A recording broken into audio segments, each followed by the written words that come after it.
Here's Tommy Burns getting himself into the best shape of his entire career. In 9 days, Tommy will defend his title against the scourge of the heavyweight ranks, Jack Johnson. And Tommy knows that this is going to be the fight of his life.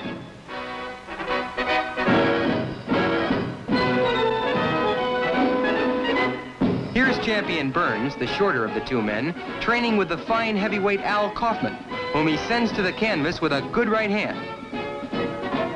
Watch closely.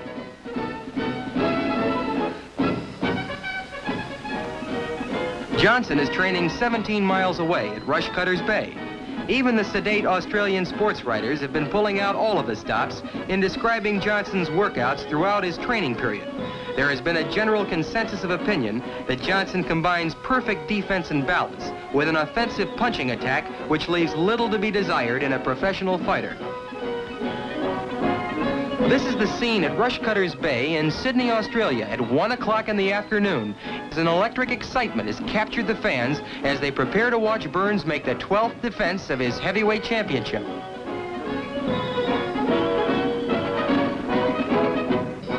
This is how Tommy Burns appeared as he was introduced as the defending heavyweight champion of the world. Never was a champion more ready to defend his laurels.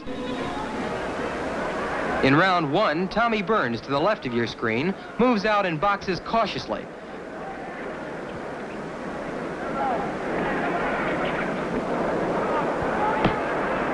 Johnson clinches with Tommy and smiles to ringsiders. Burns looks almost like a little boy compared to the 212-pound challenger. But while he's not a heavyweight by the normal standard of height, there have been 50 professional heavyweights, mostly over 6 foot tall, with all of their height lying horizontal on the canvas, knocked flat by this same Tommy Burns.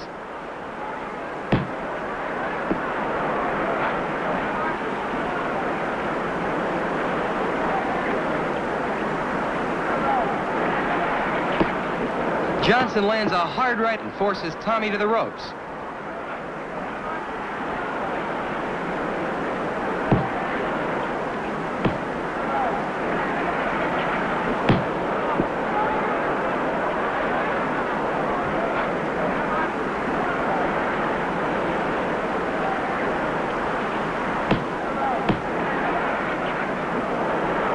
Johnson rushes in and scores with a punishing left at the end of round 1.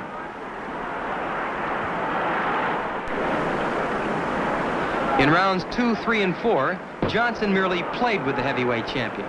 He would laugh and actually talk to the crowd as Burns was hitting to the stomach. It was Johnson's way of demonstrating he had absolutely nothing to fear from the little heavyweight champion. Here in round 5, Johnson has no trouble in tying his man up.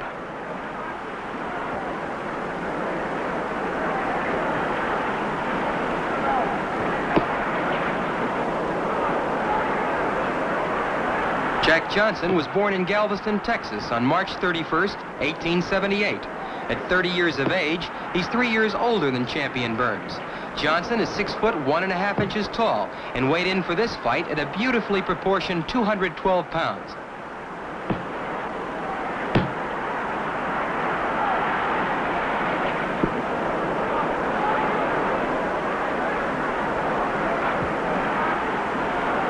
Burns stays at long range, looking for an opening.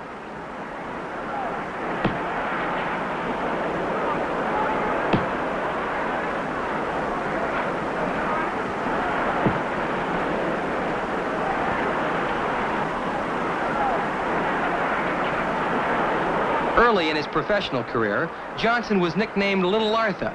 He looks almost like a giant next to the little man he's facing.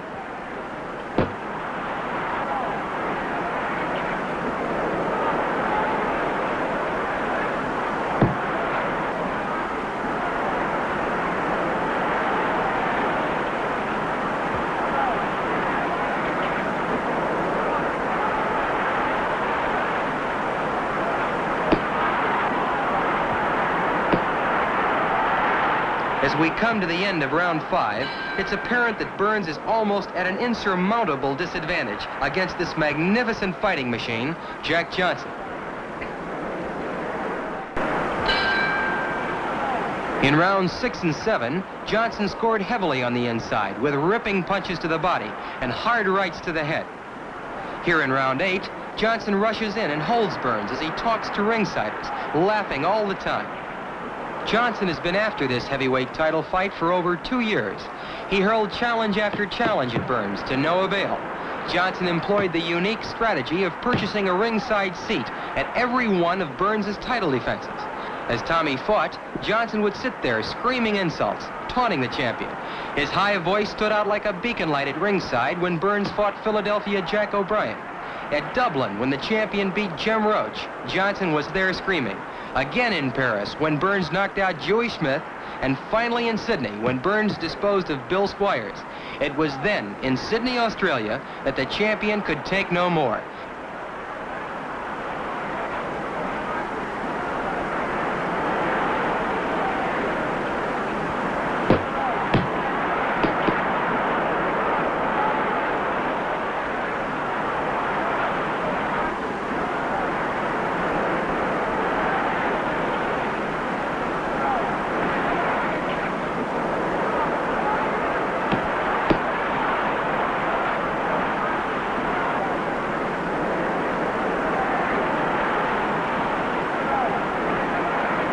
Burns simply can't do anything on the inside with this bigger, more powerful challenger. Tommy Burns' real name is Noah Brousseau. A French-Canadian by birth, he was born June 17, 1881 in Hanover, Canada.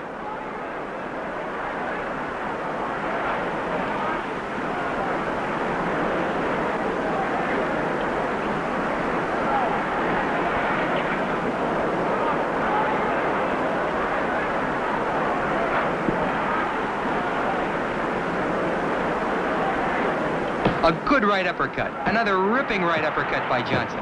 Uppercuts, hooks, all punishing blows. Johnson calmly looks down at Tommy, talks to the champion, taunting him.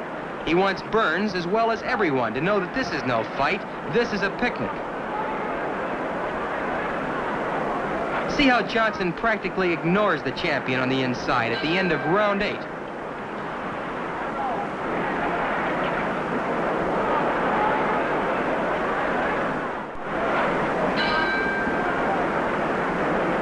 In rounds 9 and 10, Johnson simply overwhelms the champion. Going into round 11, it looked practically hopeless for Tommy. Johnson pressing forward, landing short punches, holding Tommy in the clinches. Burns unable to do anything against the heavier, stronger, taller challenger.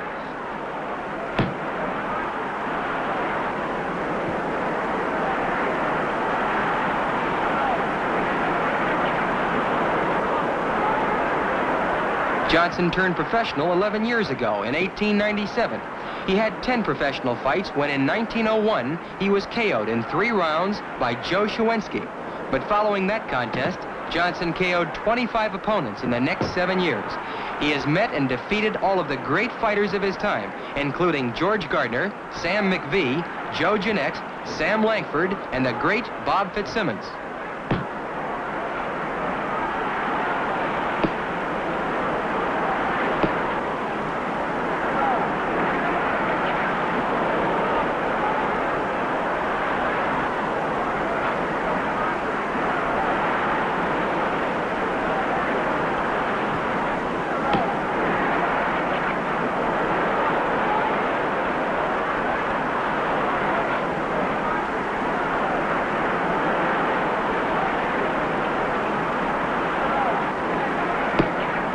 Johnson closes in, completely tying up the champion. He forces Burns back in the clinches and literally handles the champion with ease.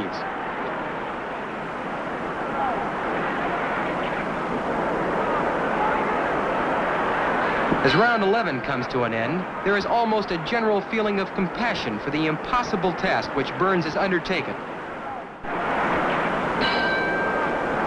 Round 12 was all Jack Johnson. In round 13, it appeared as though the police were going to step in and stop the fight as a result of Burns' weakened condition and the terrible beating he was taking. Here in round 14, Johnson rushes in, lands an uppercut, 3 left hooks, a tremendous barrage of punches, lefts and rights which have Burns helpless.